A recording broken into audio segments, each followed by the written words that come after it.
우리 전 시간 내용을 잠시 살펴보겠습니다. 자, 3장 19절 말씀이요. 다 같이요. 시작. 사무엘이 자라매 여호와께서 그와 함께 계셔서 그의 말이 하나도 땅에 떨어지지 않게 하시니 단에서부터 브엘세바까지의 온 이스라엘이 사무엘은 여호와의 선지자로 세우심을 입은 줄을 알았더라. 여호와께서 실로에서 다시 나타나시되 여호와께서 실로에서 여호와의 말씀으로 사무엘에게 자기를 나타내시니라. 네. 깊은 밤중에 사무엘을 하나님이 부르시고 엘리 집안의 멸망에 대해 예고해 주셨습니다. 자, 나리박자 엘리는 그 말씀의 내용에 대해 사무엘에게 물어봤습니다. 사무엘은 단호하게 이제 모든 것들을 그대로 말해 주었습니다. 선지자로서 저 소명을 잘 감당한 것입니다. 이 사건을 계기로 이스라엘의 영적 힘의 방향이 바뀌었습니다. 엘리에게서 사무엘로 바뀐 것입니다. 여호와께서 사무엘과 함께 계심으로 사무엘의 말이 하나도 땅에 떨어지지 않았습니다. 사무엘은 모든 백성들로부터 인정을 받고 자연스럽게 여호와의 선지자로 세움을 받게 됩니다. 그때부터 하나님은 사무엘을 통해 말씀하시기 시작했습니다. 자, 오늘 본문 1절 말씀을 다 같이 시작. 사무엘의 말이 온 이스라엘에 전파되니라. 이스라엘은 나가서 블레셋 사람들과 싸우려고 에베네셀 곁에 진치고 블레셋 사람들은 아벡에 진쳤더니, 자, 엘리 제사장 때에는 하나님이 침묵하심으로 백성들이 영적으로 공고했지만 사무엘 시대에는 하나님의 말씀이 항상 백성들 가운데 있었습니다. 사무엘을 통해 하나님이 말씀하셨기 때문입니다. 하나님이 더 이상 엘리를 통해 말씀하시지 않고 사무엘을 통해 말씀하십니다. 자, 사랑하는 여러분, 선지자가 나타났으면요, 사람들은요 선지자의 말에 귀를 기울여야 됩니다. 사무엘을 통해서 하나님이 나타내시는 하나님의 뜻을 파악해야 되기 때문입니다. 오늘 성경 본문을 보시면 전쟁에 나가 싸우라는 말이 없는데도 사람들이 전쟁에 나갔습니다. 사무엘을 통해 하나님이 말씀하시기 때문에 사람들이 이제 사무엘을 통해 선포되는 그 말에 귀를 기울여야 됩니다. 말씀을 통해서 이 백성들을 하나님께서 인도해 나가실 것이기 때문입니다. 그런데도 사람들은요, 하나님께 묻지 않고 전쟁을 시작했습니다. 말씀을 주신데도 묻지 않는 이유는 뭐죠? 왜 묻지 않습니까? 사랑하는 여러분, 왜 우리는 묻지 않죠, 때로? 말씀을 주시는데도 묻지 않는 것은요, 자기 소견대로 살고 싶기 때문입니다. 내가 생각하는 것에 온통 정신이 쏠려 있고 내 생각만 앞세우기 때문에 묻지 않는 것입니다. 이 당시 이스라엘은요, 어느 정도 블레셋 사람들의 압제를 받고 있는 그런 상태였습니다. 이 전투를 통해 이스라엘 사람들은 블레셋 쪽의 압제에서 벗어나고 싶었을 것입니다. 블레셋은 철기문화고 이스라엘은 아직 철기문화가 없습니다. 영적 분별력을 상실하니까 자기 분수를 파악하지 못하고 이 상황을 정확하게 판단하지 못했습니다. 자신들이 패할 수밖에 없는 전쟁에서 승리할 거라 믿은 것입니다. 우리가 그런 경우 많잖아요. 분별력을 상실하면 이게 실패의 길인데 그 길로 갑니다. 이게 다 분별력과 관계가 있거든요. 지금 블레셋은 잘 훈련된 군대가 있고 이스라엘은 군대가 없습니다. 그 상태에서 묻지 않고 전쟁을 시작했다가 4,000명이 죽게 됩니다. 자, 오늘 보면 2절 말씀 다 같이요. 자, 시작. 이스라엘이 블레셋 사람들 앞에서 패하여 그들에게 전쟁에서 죽임을 당한 군사가 4,000명 가량이라. 이스라엘의 실패는 묻지 않고 전쟁에 나간 것과 관련이 있습니다. 이스라엘의 전쟁의 승리 공식이 있습니다. 먼저 하나님께 묻고 하나님께서 승리를 보장해 주는 것입니다. 먼저 묻는 거예요. 그럼 하나님 승리를 보장해 주는 거예요. 승리가 먼저 약속된 그 전쟁에서는요, 이스라엘 모두 승리했습니다. 하나님께 묻고 하나님께 승리를 보장해 줘요. 적들 네 손에 붙였다, 네 손에 넘겨주었다 하고 전쟁을 치르는 것은요, 다 승리했습니다. 전력에 관계없이. 놀랍죠? 그런데 이 전쟁은 묻는 것도 없고 승리를 보장해 주신 것도 없습니다. 이 전쟁은 하나님의 승리를 보장해 주신 그 전쟁이 아닙니다. 그래서 전혀 하나님의 도우심을 받지 못했습니다. 하나님께서 보장해 주시면 하나님 도와주시는데 우리 마음대로 해버리면 하나님의 도우심을 받지 못하는 경우가 있습니다. 자, 더군다나 객관적인 전략에서도 철기분화인 블레셋 족속에게 밀립니다. 그 상태라면 당연히 실패할 수밖에 없습니다. 작은 실패가 왔을 때 그때도 하나님께 묻고 깨달아야 됩니다. 4,000명이 죽은 것은요, 묻지 않고 전쟁을 시작한 것에 대한 하나님의 경고입니다. 때로 작은 실패가 하나님에 대한 경고가 될 수가 있습니다. 만약 작은 실패를 나의 하나님의 경고로 받아들이고 나 자신을 다시 살펴볼 수 있다면 오히려 그 작은 실패가 복이 될 수가 있습니다. 그렇지만 성경 본문에서는요, 이 백성들이 회개하기는커녕 하나님을 탓합니다. 자, 우리 3절 말씀 함께 보실까요? 자, 앞부분요. 시작. 백성이 진영으로 돌아오매 이스라엘 장로들이 이르되 여호와께서 어찌하여 우리에게 오늘 블레셋 사람들 앞에 패하게 하셨는고. 전쟁의 패배라는 충격으로 이스라엘 장로들은 어떤 행동을 취합니까? 하나님을 원망하기 시작합니다. 혹시 우리는 하나님을 원망한 적이 없나요? 뭐가 일이 잘 안 풀렸을 때 하나님 어찌 이렇게 하십니까? 오늘 성경 본문에서는 자기 마음대로 싸우다 패했는데 하나님 원망합니다. 자기 마음대로 해놓고 결과가 안 좋으면 하나님을 원망합니다. 하나님 어찌하여 이렇게 어렵게 하십니까? 하나님께 묻지 않고 내 마음대로 결정해놓고 상황이 어렵게 되면 하나님을 원망합니다. 오늘 성경 본문만 그런 것이 아니고 우리도 그럴 수 있다는 거예요. 하나님 원망하기 이전에 한번 다시 생각해 봐요. 난 하나님 과연 묻고 그를 시작했는가? 하나님의 사인이 없는 것 하나님이 보장해 주지 않습니다. 하나님께 묻고 했는가? 묻지 않고 마음대로 해놓고 어려워지면 하나님 원망합니다. 하나님 왜 이렇게 어렵게 하십니까? 사람들이 뭔가 잘못되면 왜 하나님이 나를 돌보시지 않는가? 왜 나를 도와주지 않는가? 이런 문제로 시험에 빠질 때가 있습니다. 시험에 빠지기 전에 하나님 묻고 했는가? 그걸 먼저 살펴보라는 거예요. 습관적으로 원망하고 불평하며 남 탓하는 사람들이 있습니다. 원망하고 불평하며 남 탓하는 것은요, 자기 죄 문제에 대해서는 관심이 없다는 것입니다. 자기를 살펴보면 자기 문제를 발견할 수 있거든요. 그럼 남 탓하지 않아요. 근데 자기를 살피지 않으니 화살이 다른 쪽으로 하나님을 원망하고 다른 사람을 원망하고 자꾸 탓합니다. 사실 이 전쟁은요, 블레셋 족속이 강해서 이스라엘이 패했다기보다 엘리 아들의 죄악과 이스라엘 죄악 때문에 하나님의 도우심을 받지 못해서 패한 것입니다. 죄 문제가 있으면 하나님의 도우심 받지 못하거든요. 그래서 패한 거예요. 다시 말해서 숨겨진 죄악의 문제가 처리되지 않았기에 전쟁에서 패하게 된 거예요. 하나님께서 도우실 수 없는 거죠. 죄는 하나님과 함께할 수 없거든요. 그 사람이 돕지를 못하는 거예요. 만일 우리가 작은 실패를 하나님의 경고로 보고 나 자신을 살펴볼 수 있다면 인생을 반전시킬 수 있는 여러분 기회가 주어집니다. 그게 오히려 디딤돌이 되는 거예요. 작은 실패가. 그런 경우가 많잖아요. 위기가 기회가 되는 거. 여러분 얼마나 많아요. 그런 경우가. 위기인데 우리 그것이 오히려 기회가 되는 거예요. 그것 때문에. 그렇습니다. 작은 실패가 오히려 인생을 반전시키는 여러분 좋은 기회가 될 수도 있는 거예요. 인생을 반전시키는, 인생을 역전시키는. 반면에 작은 실패를 통해서 하나님의 경고를 듣지 못하고 나 자신을 살피지 못하면 더 큰 실패를 경험할 수 있습니다. 남 탓하기 좋아하는 사람들은요, 자신의 문제점이 무엇인지 잘 모릅니다. 그래서 탓하기 좋아하는 거예요.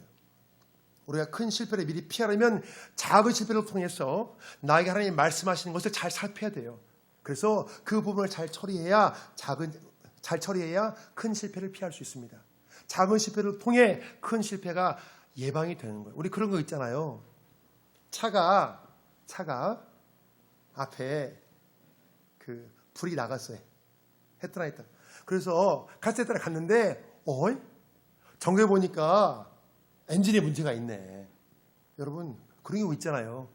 간단한 거에서 안 가까이서 갔는데 우리 그 작은 것이 오히려 큰 사고를 막는 여러분 그런 거 있잖아요. 오히려 우리 인생도 마찬가지예요. 작은 실패를 통해 나 자신을 점검하면 큰 실패를 여러분 피하게 된다는 거예요. 이게. 우리 건강검진 하다가 작은 것 때문에 갔는데 큰 거 발견해서 우리 큰 병을 미리 예방한 경우 큰 경우 있잖아 우리요.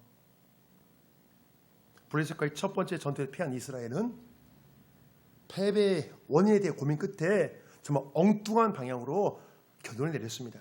자, 우리 3장 뒷부분이와 함께 읽어요. 자, 시작. 여호와의 언약궤를 실로에서 우리를 가져다가 우리 중에 있게 하여 그것으로 우리를 우리 원수들의 손에서 구원하게 하자 하니, 이 백성들이 엉뚱하게 하나님께 책임을 돌리는 중에 언약궤가 생각났습니다. 과거에 가나안 땅을 정복할 당시에 여호수아가 이 언약궤를 앞서 나갔을 때 전쟁에서 승리했습니다. 그렇다면 이 언약궤가 무엇이죠? 자, 우리 사진 한번 보겠습니다. 자, 나무로 만들었고 이제 금을 입혔죠. 이렇게. 이 언약궤 속에는요, 모세가 시내에서 받은 10계명의 두 돌판과 만나를 담은 항아리와 아론의 쌍난 지팡이가 들어 있었습니다. 이 백성들과 하나님의 맺은 언약과 관계가 있는 물건들이 그 속에 있는 거예요. 그래서 언약궤라고 말합니다. 언약궤.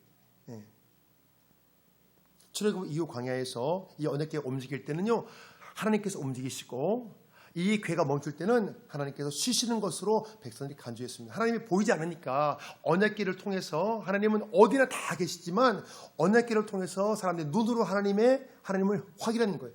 하나님 그렇게 배려해 주신 거예요. 사람들이 하나님을 보고 느낄 수 있도록. 광야 생활 중에도요, 이 언약궤를 앞세고 항상 그렇게 행진해 나갔습니다. 특히 난공 불락의 성인 여리고 성을 정복할 때도 이 언약궤를 앞세우고 그 성지를 돌며 그 성을 정복했습니다. 그래서 장로들은요, 이 언약궤를 통해서 과거의 영광을, 그 승리의 영광을 다시 한번 재현해 보고 싶었던 것입니다. 자, 지금 이스라엘 사람들은요, 하나님의 임재의 상징인 언약궤를 마치 부적처럼 생각했습니다. 이스라엘 장로들은요, 여호와의 궤 그 자체의 능력으로 블레셋 족속을 물칠 수 있다고 생각했던 것입니다.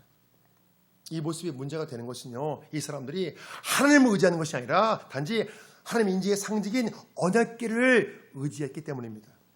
사랑하는 여러분, 오늘 말씀을 잘 살펴보면 우리 속에도 이런 모습이 있어요. 한번 잘 살펴보세요. 우리 속에 그런 잘못된 신앙의 모습이 있으면 우리는 그것을 고쳐야 되거든요. 그걸 고쳐야 그다음 우리가 더 좋은 방향으로 나갑니다. 우리도 모르게 알게 모르게 이런 경향이 있거든요.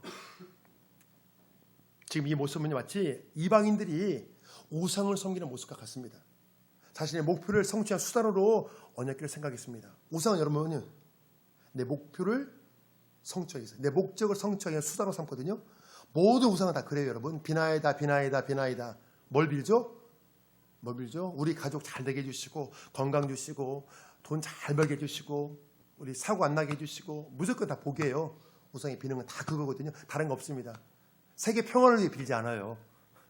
우상이 비는 건 다 내 개인의 복이에요. 다. 비나이 나는 거예요. 다. 그런데 우리가 잘못 생각하면 우상에 비는 것처럼 우리가 그렇게 할 수 있다는 거예요. 그래서 우리가 한번 잘 살펴보자는 거예요. 과거 출애굽 이후에 이 언약궤는 이스라엘 역사의 중심에 있었습니다. 이 언약궤를 앞서 나갔을 때는 막강한 적을 무찔렀고, 또 요단강이 갈라져 마른 땅처럼 되는 체험도 했습니다. 모압 평지에서 가나안 땅 처음 들어갈 때 언약궤를 하나님 앞세우로 해서 요단강이 갈라져서 모압 평지에서 가나안 땅으로 처음 들어갔잖아요.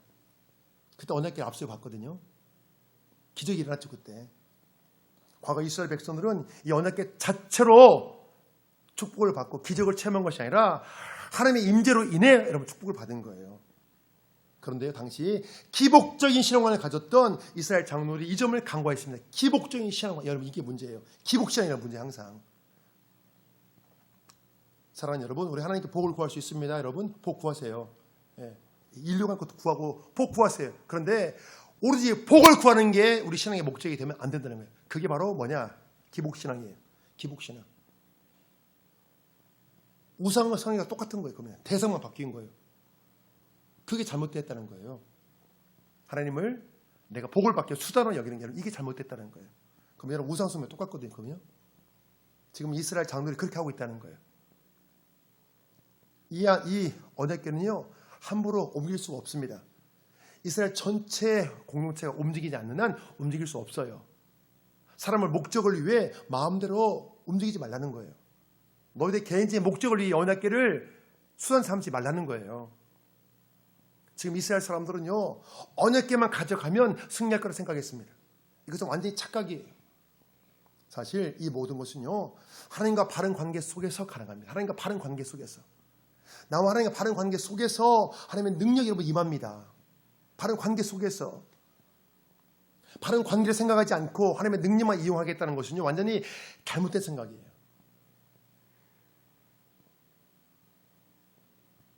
우리를 위해 하나님이 맺어주신 언약이 있습니다. 언약. 여러분 언약.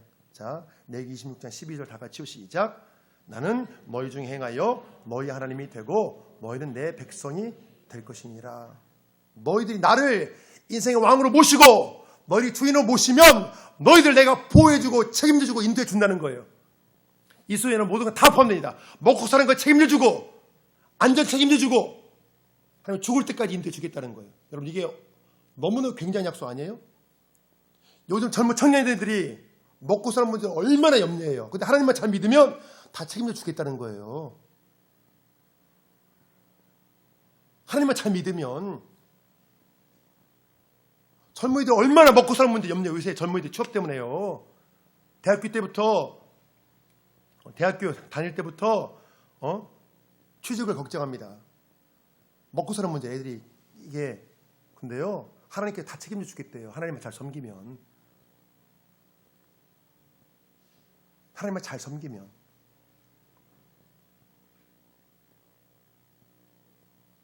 하나님께서 지혜 주고 능력 주면 여러분 다른 사람 다 안 돼도 나는 여러분 되는 길을 가게 되는 거예요. 하나님께서 지혜 주고 알려주고 능력 주면 여러분 하나님 능력 주면 여러분 엄청난 능력이 쏟아나요. 하나님 붙잡아 주시면 하나님 능력 주시면 여러분 그걸 우리가 경험하셔야 돼요.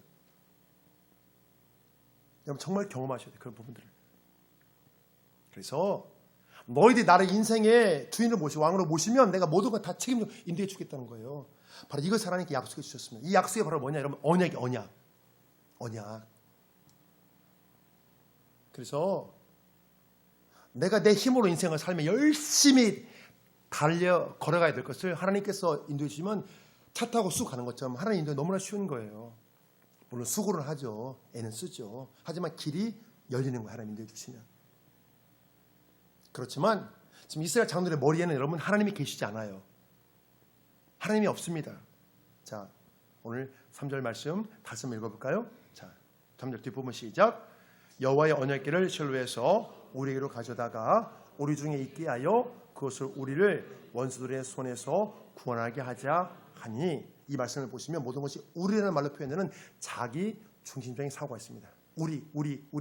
다르게 말하면 나. 똑같은 거예요. 하나님 중심적 사고가 아닌 자기 중심적인 사고가 있습니다. 삶의 중심에 내가 있고 하나님은 내 뜻을 성취하기 위한 수단에 불과한 것입니다. 진실로 하나님을 의지하지 않은 채 단지 내 목적을 성취하기 위한 수단으로 하나님을 전락시켜서 버렸습니다. 마음의 중심을 감찰하신 하나님이 이 모습을 기뻐하시겠습니까? 이 마음의 자세를 바꾸지 않는다면 결국 또 실패할 수 없는 겁니다. 또 실패하게 되는 거예요. 하나님 믿는 사람이 실패하는 것들은요 여러 가지 원인이 있거든요. 하나님이 원하시는 마음과 이게 여러분 딱 맞지 않으면 여러분 하나님이 도울 수가 없는 거예요. 그래서 또 실패합니다. 그래서 우리가 말씀을 통해서 다시 살피고 실패할 수 있는 요인을 고치자는 거죠. 그래서 우리가 승리의 길로 가자고 말씀을 전하는 것입니다. 우리가 이 험난한 인생길에서 진실로 승리하고 싶다면 내 목적을 위해 하나님을 도구로 삼는 것을 버려야 됩니다. 그 대신에 진실로 내 중심을 하나님께 내어드려야 해요. 이것이 우리가 실패하지 않고 승리할 수 있는 최선의 길입니다. 내가 이 세상의 왕이신 하나님의 도구가 돼야지. 반대로 이 세상의 왕이신 하나님을 내 목적을 성취한 도구로 삼지 말자는 거예요. 성공적인 인생을 살고 승리하는 인생을 사는 길이 여러분 멀리 있는 게 아닙니다. 멀지 않아요. 내가 주인 됐던 모든 것 다 내려놓고 하나님을 내 마음의 중심에 모시는 것. 내가 주인 됐던 모든 것 다 내려놓고 하나님을 내 마음의 중심에 모시는 거예요. 모든 삶의 보좌를 하나님께 내어드릴 때 성공적인 인생을 살고 승리하는 인생을 여러분 살 수가 있는 것입니다. 과거 이스라엘 역사를 보면 이 백성들이 하나님과 바른 관계를 맺을 때는 객관적인 군사력과 관계없이 모든 전쟁에 승리했습니다. 여러분 모든 전쟁에서 여러분 승리했습니다. 성경 봐보세요. 그 반대로 하나님과 바른 관계를 맺지 못할 때는요 월등한 군사력으로 여러분 패한 적도 있습니다. 사실 실력과 노력보다 더 중요한 것이 나와 하나님과 바른 관계입니다. 사랑과 실력과 노력도 인생에서 많은 영향을 주죠. 물론 근데 이것보다 하나님과 바른 관계, 다시 말해서 내 인생 하나님이 개입해 주시는 것이 훨씬 더 크게 인생의 판을 여러분 바꿀 수 있다는 거예요. 내가 그렇게 했어도 안 됐던 것이 하나님 한 번만 개입해 주시면 여러분 그게 확 바뀐다는 게 인생의 판이요. 너무나 쉽게. 과거에 제가 성화 레슨을 하고 군대를 제대하고 레슨을 받으면서 선생님이 안 맞는 거예요. 계속 석 달 단에 선생을 제가 몇 번 제가 받고 했습니다. 노래가 늘지 않는 거예요. 안 되는 거예요. 제가 군대에서 하는데. 그래서 성악을 포기해야 되나. 그때 이제 차 사고로 다리가 다쳐서 다른 길이 없고 이제 음악을 해서 제가 이제 음악 교육과 가려고 했는데 너무 노래가 안 되는 거예요. 그래서 하나님 어떻게 될까 고민하다가 어떻게 되냐. 버스에서 제가 우연히 어떤 한 분을 만난 거예요. 버스에서 타다가 그분이 서울대 음대 다니는 분이었어요.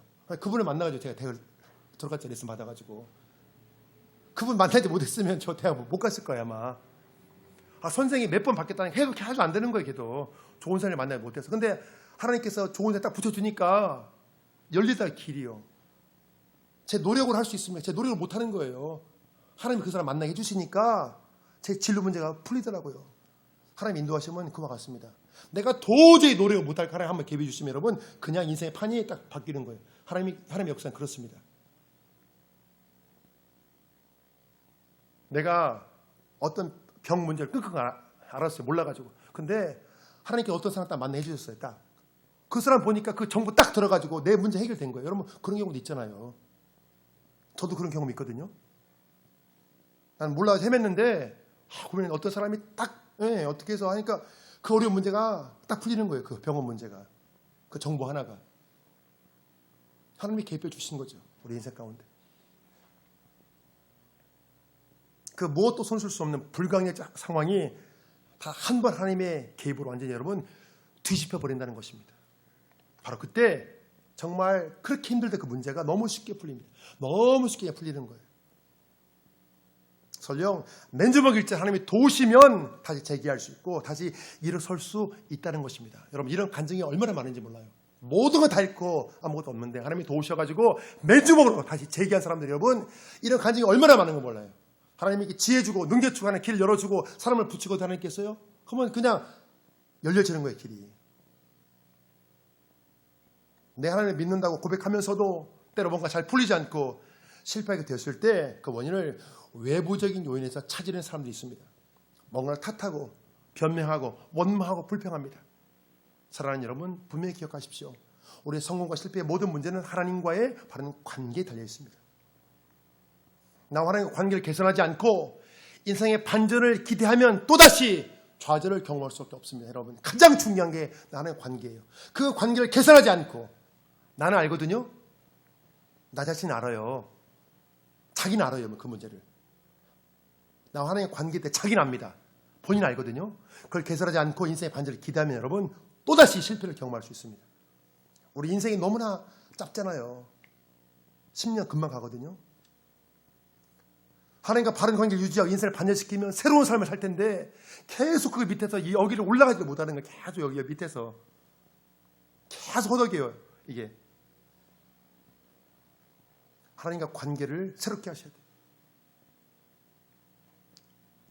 블레셋과 전쟁의 패배로 고민했던 이스라엘 장로들은요 결국 실로의 성소인 하나님의 궤를 전쟁터로 옮겼습니다. 자, 우리 본문 4절 말씀이요. 자, 다 같이요. 자, 시작.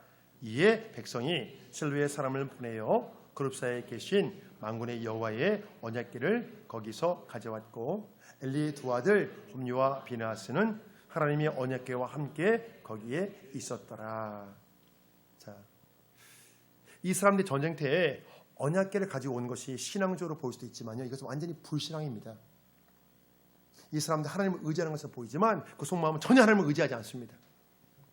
진실로 하나님을 의지했다면 전쟁에 앞서 하나님께 물어봐야 되죠. 묻고 해야 되죠. 그리고 실패한 뒤에도 하나님께 부르짖어야 되죠. 하나님 앞에서. 그런데 일을 시작해 줬는데 묻지 않고 실패한 이후에도 하나님 앞에 부르짖지 않았어요. 그 모습이 뭘 말해주죠? 하나님을 전혀 의지하지 않는 거예요. 내 소견대로 살아가는 거예요. 내 소견대로 살아가는 거예요. 이 사람들은 자기 소견대로 삽니다. 일하기 전에 묻지 않고 실패한 뒤에도 하나님께 기도하지 않습니다. 하나님을 찾지 않습니다. 내 소견대로 생각하고 내 소견대로 결정하고 내 소견대로 모든 걸 다 합니다. 하나님을 전혀 의지하지 않는 거예요. 이 모습은.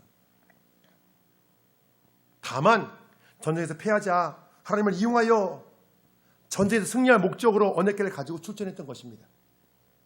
그렇지만 하나님의 궤는요, 하나님의 임재의 상징일 뿐 하나님 자체가 아닙니다. 하나님이 아니잖아요. 이 전쟁의 상황에서는 하나님의 궤가 우상이 되고 말았어요. 우상이 된 거예요. 이 백성들이 경외의 대상인 하나님을 자신의 목적을 성취하기 위한 도구로 전락시켜버렸습니다. 다시 말해서 신앙이 내 목적을 성취하기 위한 도구가 된 거예요. 우리 처음에는 여러분 이렇게 접근하거든요. 하지만 여기에 계속 머물면 안 돼요. 처음에는 이렇게 접근해요. 처음엔 다. 하지만 이 상태에 계속 머물면 안 되는, 이게 다가 아니거든요. 신앙이. 거기서 더 나가셔야 돼요. 더 거기서 성장하셔야 돼요. 이 상황에서 하나님을 멸시하는 홈리와 비나스가 이 언약궤 함께 있다는 것은 말이 안 됩니다. 이것 또한 하나님을 무시한 행위입니다. 만일 하나님의 도우심을 구하기 위해 언약궤를 앞서야 한다면 당연히 이스라엘이 성결해야 됩니다. 하나님은 거룩한 분이잖아요. 그런데도 홈리와 비나스 같이 불결하고 부정한 자들이 여호와의 궤와 함께하고 있으니 이 전쟁의 끝이 그냥 보나 마나한 거예요. 그냥 짐작이 되잖아요. 어떻게 될지. 여호와 언약궤가 진영으로 들어오자 이스라엘 백성들이 큰 소리로 외치기 시작했습니다. 자, 오늘 본문 5절 말씀이요. 자, 시작. 여호와 언약궤가 진영에 들어올 때 온 이스라엘이 큰 소리를 외치매 땅이 울린지라. 블레셋 사람이 그 외치는 소리를 듣고 이르되 히브리 진영에서 큰 소리를 외침은 어찌 됨이냐 하다가 여호와의 궤가 진영에 들어온 줄을 깨달은지라. 자, 지금 이스라엘 백성들은요, 과거 여호수아 시절의 기적을 생각했을지 모릅니다. 그때 기적. 여리고 성을 정복할 당시에 언약궤를 앞세우고 그 성 주변을 이렇게 뱅뱅 돌았잖아요. 그 결과 난공불락 성이 무너졌잖아요. 승리했잖아요. 자, 중요한 게 있습니다. 그 당시에 그 방법은요, 하나님의 가르침에 의한 행동이었잖아요. 하나님께서 하라고 말씀해 주셨어요. 어떻게 하라고 하나님께서 방법을 말씀해 주셨습니다. 그래서 당연히 하나님이 개입하셨고 하나님 함께 하셨습니다. 하나님께서 말씀해 주신 걸 순종하면 하나님이 개입하십니다. 하나님 함께 하십니다. 그래서 승리하는 거예요. 지금 하나님의 개입이 없는 상태에서 백성들 함성은 무의미한 거예요. 이것만으로 전쟁에 승리할 수 없습니다. 사람들이 아무리 승리를 확신하면 사기가 충천해도 내가 볼 때 될 것 같아도 하나님이 침묵하시면 그 전쟁은 승리를 보장하지 못합니다. 내가 볼 때 확신의 의미가 없는 거예요. 하나님께서 도와주지 않으면. 그래서 내가 볼 때는 될 것 같은데 안 된 경우가 얼마나 많습니까? 내가 볼 때는 될 것 같은데 그게 아닌 경우가 얼마나 많아요. 그래서 하나님 우리가 물어야 되는 거예요. 하나님 도움을 받아야 되는 거예요. 왜? 내가 볼 때는 이게 맞는데 뒤에 볼 때는 아니니까. 그런 게 많잖아요. 우리가. 내 판단 믿을 수 없잖아요. 내 판단을 믿을 수 있다면 그 사람은 정신적으로 문제가 있는 거예요. 그러면 왜 후회해요? 내 판단 다 믿을 수 있다면. 우리 후회하잖아요. 내 판단 믿을 수 없다니까요. 그런데 내 판단 믿을 수 있다. 이면 약간 이게 문제가 있는 거예요. 그게 자기 자신을 모르는 거예요. 자기 실체를. 우리는 후회하잖아요. 우리는. 그러니까 나를 믿을 수 없는, 내 판단을 믿을 수 없는 거예요. 옳다고 생각했는데 그게 아닌 경우가 여러분 얼마나 많아요. 그게. 인간의 열정만으로 우리가 결코 승리를 보장하지 못합니다. 성경을 보면 이스라엘 백성의 전쟁의 승리는요, 반드시 승리의 공식을 따를 때만 가능했습니다. 그 승리의 공식은 바로 하나님의 사인을 받고 전쟁을 시작하는 거예요. 그 전쟁은요, 오늘 본문에 나온 전쟁은 하나님의 사인이 없습니다. 그래서 실패할 수밖에 없는 거예요. 하나님이 개입하지 않아요. 전쟁에서 패해 4,000명이 죽은 이스라엘 진영에서 엄청난 함성 소리가 들리니 블레셋 사람들이 깜짝 놀랐습니다. 블레셋 죽은 잠시 뒤에 이스라엘 진영의 함성 소리 이유가 여호와의 궤가 진영 안으로 들어온 것을 그것 때문에 요란한 것을 깨닫게 되었습니다. 자, 오늘 본문 7절 말씀을 다 같이 시작. 블레셋 사람이 둘이 여호와에 이르되 신이 진영에 이르렀도다 하고 또 이르되 우리에게 화로다. 전날에는 이런 일이 없었도다. 우리에게 화로다. 누가 우리를 이 능한 신들의 손에서 건지리요? 그들은 광야에서 여러 가지 재앙으로 애고민을 친 신들이니라. 자, 블레셋 사람들은요, 자신이 믿는 신이 이스라엘 하나님에 비해 열등하다는 것을 알고 있었습니다. 사실 블레셋 사람들은 여호와 하나님에 대해 정확히 몰랐습니다. 정확히 모르죠. 하나님을 경험한 적이 없는데 단지 출애굽 사건에 대해 소문을 들었기에 도래했던 것입니다. 하나님께서 그 강대국 애국에서 건져내시고 홍해를 가르치고 애굽의 군사들을 물 위에 다 수장시켜 죽게 하시고, 그걸 안 거예요. 역사적인 사실로. 그래서 블레셋 족속은 역사의 사실을 통해 하나님의 권능을 인정하고 하나님을 두려워하는 반면에 정작 그 권능을 체험한 이스라엘 백성들은 하나님께 불신앙의 모습을 보이고 있습니다. 블레셋 지휘관들은 이 전쟁에서 패하면 이스라엘의 종이 될 것을 상기시키며 전을 불태웠습니다. 용감하게 대장같이 싸우라고 병사들을 독려했습니다. 대장부같이 되어 싸우라. 당시 블레셋 사람들이 이스라엘 백성들의 패의 종이 된다는 건 상당히 두려웠을 것입니다. 그 결과 블레셋 사람들은 죽으면 죽으리라 결단하고 싸웠습니다. 결국 이스라엘 사람 3만 명이 죽어 완전히 참패당했습니다. 자, 오늘 본문 10절 11절 자 시작. 블레셋 사람들이 쳤더니 이스라엘이 패하여 각기 장막으로 도망하였고 사륙이 심히 커서 이스라엘 보병에 엎드러진 자가 3만 명이었으며 하나님의 괴는 빼앗겼고 엘리의 두 아들 홈리와 비나스는 죽임을 당하였더라. 네. 자, 지금 이스라엘 진영에는요, 하나님 임재의 상징인 언약궤가 있습니다. 그 상황에서 패한 것은 하나님의 영광을 훼손시키는 것입니다. 블레셋은 이 패배를 하나님의 패배로 인식할 수 있기 때문입니다. 또한 하나님 임재의 상징인 언약궤가 블레셋 족속들의 손에 넘어가잖아요. 그러면 마치 하나님이 자기들에게 사로잡힌 것처럼 인식할 수도 있습니다. 중요한 것은 이렇게 하나님의 영광이 훼손되면서까지 왜 이스라엘이 패배 당하도록 하나님 그대로 놓아두셨다는 것입니다.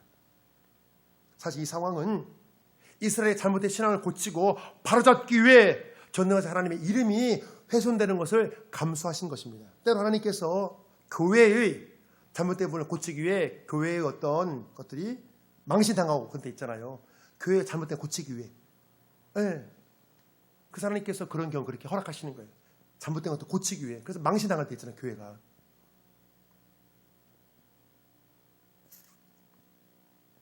이 전쟁에서 홈리와 비나스가 죽었습니다. 이 두 사람은 하나님이 죽이시겠다고 이미 결정한 사람들이에요. 당장 죽지 않는다고 해서 계속 죄를 범하다가 결국 죽었습니다. 하나님 말씀대로 다 된 거죠. 블레셋과 두 번째 전투에서 미리 예고한 대로 엘리 집안의 심판에 관한 것이 그대로 성취되고 있습니다. 동시에 영적으로 타락한 이스라엘에 대한 징계도 하나님이 내리셨습니다. 자, 블레셋과의 두 번째 전투에서도 이스라엘이 패했습니다. 이것을 통해 우리가 뭘 알 수 있죠? 이것을 통해 알 수 있는 것은요, 하나님과 관계가 회복되지 못한 상태에서 외형적인 법계 자체를 의지하는 것은요 전혀 의미가 없다는 것입니다.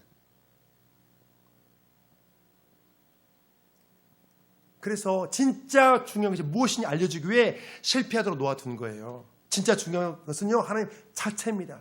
다른 것이 중요한 게 아니에요.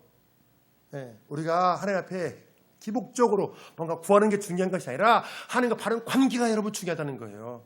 하나님과 바른 관계, 내 하나님을 내가 정말로 신뢰하는 거 여러분, 이게 중요하다는 거예요. 이게 나무 괴짝과 같은 이 언약궤에 능력이 있는 것이 아니라 오직 하나님께 능력이 있기 때문이죠. 그래서 하나님이 중요해요. 하나님이. 사랑하는 여러분, 만약 그 누가 과거의 실패를 딛고 다시 일어서기를 소망하신다면 다른 외적 요인에서 실패의 원인을 찾지 마시고 먼저 나 자신을 살펴야 됩니다. 나 자신을 살피지 않고 외적 요인만 찾다가는 또다시 여러분 실패할 수 있기 때문이에요.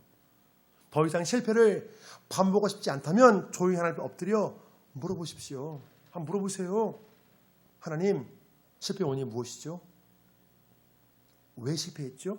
하나님, 어떻게 해야 이 실패 사슬을 끊고 승리할 수 있습니까? 어떻게 해야 승리할 수 있죠? 그 원인을 발견하지 못하면 여러분 실패의 고리 끊지 못하면 또 실패하거든요. 그래서 여러분 반복적인 실패가 여러분 얼마나 많은지 몰라요. 또 실패하고 또 실패하고 그 원인을 발견하지 못해서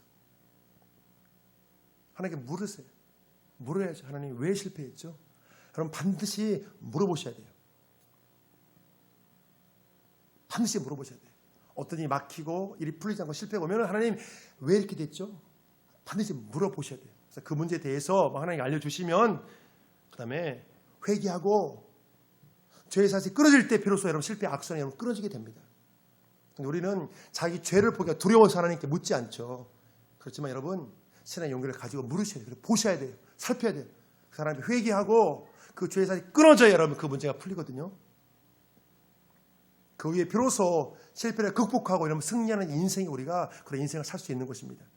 자, 요한일서 1장 9절 말씀 함께 읽습니다. 시작. 만약 우리가 우리 죄를 자백하면 그는 미쁘시고 의로우사 우리 죄를 사하시며 우리를 모든 불의에서 깨끗하게 하실 것이요. 말씀의 결론을 맺겠습니다. 성경 본문에서 사람은 실패해도 하나님은 실패가 없습니다. 모든 게 절망이지만 하나님은 대안이 있습니다. 오늘 언약계 뺏기기로 끝이 아니에요. 하나님 또 대안이 있어요. 절망의 상황에서 하나님은요 그 다음을 준비하고 계신다는 거예요. 하나님 그 다음을 준비하십니다. 불의의 족속이 강하고 하나님이 약해서 패한 것이 아니에요. 전쟁의 승패는 여러분 하나님께 달려있다니까요. 하나님께 달려있어요. 한 사람의 성공과 실패는 여러분 하나님께 달려있어요. 여러분 이걸 아셔야 돼요. 내 인생의 모든 것이 여러분 하나님께 달려있다니까요. 그런데 이것을 모르니까 사람들이 하나님을 믿지 않는 것이고 이것을 모르니까 하나님을 제대로 섬기지 않는 거예요. 여러분 그렇습니다. 왕은요 여러분 능력이 있잖아요. 왕은 자신의 의도대로 모든 것을 여러분 수행할 수 있는 능력이 있습니다. 하나님 왕이시잖아요. 한번 보실까요? 사무엘상 2장 6절 말씀 시작. 여호와는 죽이기도 하시고 살리기도 하시며 수월에 내리기도 하시고 거기에서 올리기도 하시는도다. 여호와는 가나기도 하시고 부하기도 하시며 낮추기도 하시고 높이기도 하시는도다. 아멘. 그렇습니다. 하나님은 죽이기도 하시고 살리기도 하시고 가난하기도 하시고 부하기도 하시고 낮추기도 하시고 높이기도 하시고 그리고 또 그뿐이에요. 우리의 대적자들의 손에서 우리를 구원하시고 또 시험 관련해서 우리를 건져주시고 하나님은 그렇게 하실 여러분 능력이 있으십니다. 하나님은 전능한 분이시잖아요.